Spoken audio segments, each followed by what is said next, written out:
आज की कहानी एक मासूम लड़की ईवा से शुरू होती है, जो अभी अपनी जवानी में कदम रख रही थी और बेहद खूबसूरत थी।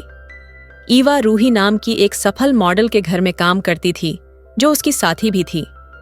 ईवा का कोई खास दोस्त नहीं था और उसे शारीरिक सुख के बारे में कोई जानकारी नहीं थी। उसका दिन भर का समय घर के कामों में बीतता और रात में जब रूही घर लौटती तो वह अपने कमरे में जाकर सो जाती। रूही एक फोटोशूट में व्यस्त थी, जहां उसके साथ विक्की और शैली भी थे। शूटिंग के दौरान रूही विक्की के साथ बेहद घनिष्ठ होकर पोज दे रही थी, जो डायरेक्टर को पसंद आ रहा था। शूटिंग के बाद रूही ने विक्की को बाथरूम में बुला लिया। हालांकि जब विक्की कुछ करने की सोच ही रहा था, तभी डायरेक्टर की सहायक वहां आ गई और विक्की को ढूंढने लगी। इस रुकावट से विक्की निराश हुआ, लेकिन जल्द ही वे शूटिंग पर लौट आए और रूही का काम सभी को पसंद आया। दूसरी ओर ईवा घर की सफाई कर रही थी और उसे रूही के कमरे में कुछ अजीब खिलौने मिले। ये समझ न आने पर वह थोड़ी देर उन खिलौनों से खेली और फिर अपने काम में लग गई। जब रात हुई, रूही विक्की के साथ घर लौटी। ईवा ने उनसे खाने के बारे में पूछा तो रूही ने बताया कि वे पहले ही खाना खा चुके हैं। ईवा को अंदाजा हो गया कि वे दोनों क्या करने वाले हैं, और जैसे ही वे कमरे में गए, ईवा बाहर से उनकी आवाजें सुनने लगी और उसे भी एक अजीब गर्माहट महसूस होने लगी।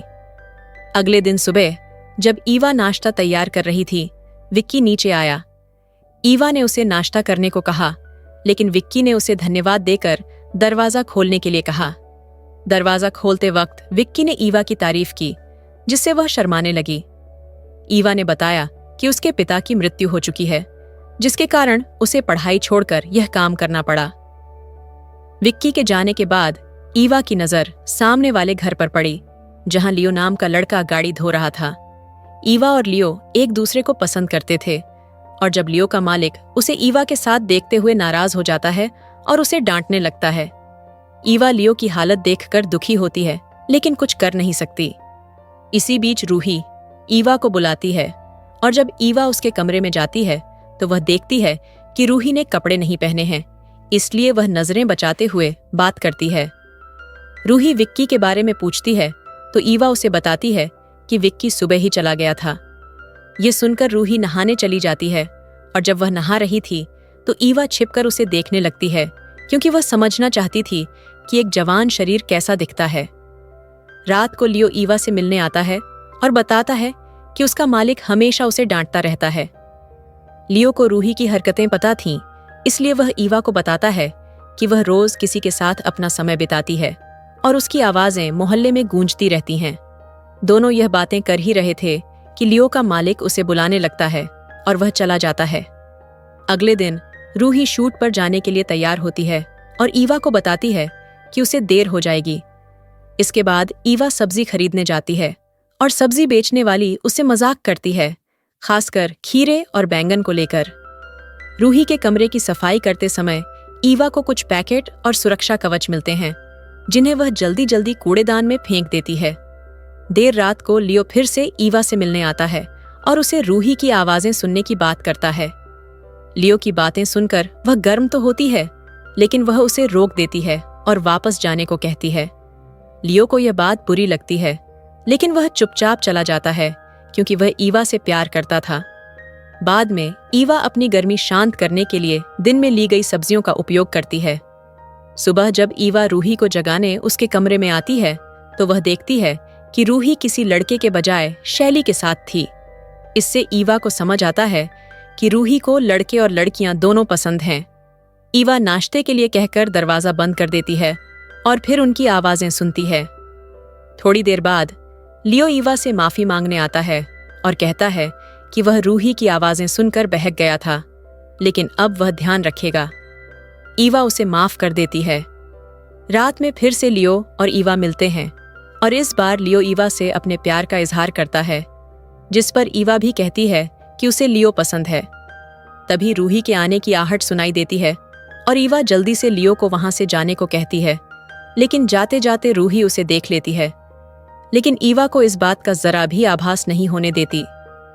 अगली सुबह रूही नाश्ता करने नीचे आई और उसने ईवा को बताया कि आज भी उसे देर से लौटना होगा। हालांकि जिस तरह से वह ईवा को देख रही थी, उसे स्पष्ट हो रहा था कि उसके मन में क्या चल रहा है। चूंकि रूही देर से आने वाली थी, ईवा ने लियो को बुला लिया।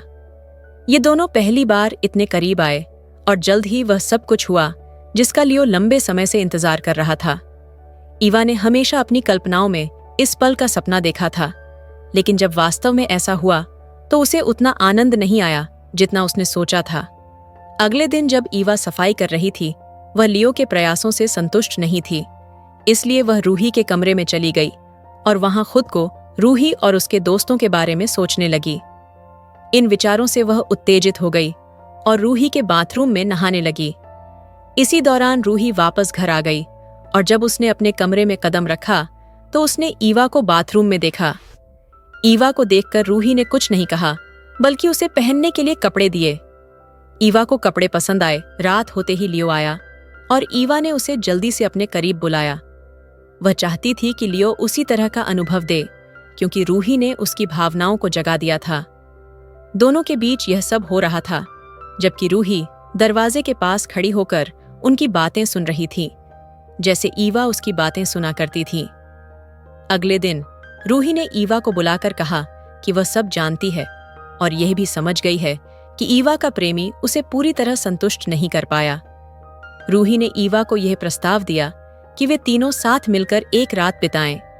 पहले तो ईवा ने मना किया, लेकिन रूही के समझाने पर वह मान गई। रात को लियो को बुला लिया गया। लियो ने पहले तो ईवा के साथ शुरुआत की, लेकिन फिर रूही भी उनके पास आ गई। इस स्थिति को देखकर लियो को सब कुछ समझ आ गया। प्यार करता है, लेकिन इस तरह का रिश्ता नहीं निभा सकता। ईवा ने माफी मांगी, पर लियो गुस्से में वहां से चला गया। कुछ दिनों बाद जब ईवा और रूही बाहर गईं, तो लियो फिर से मिला। रूही को अपनी गलती का एहसास हो गया था और उसने लियो से माफी मांग ली थी। अंततः ईवा को उसका प्यार वापस मिल जाता है और इसी के साथ कहानी का अंत होता है। इस वीडियो को देखने के लिए सभी का धन्यवाद किया जाता है और चैनल को सब्सक्राइब जरूर करें।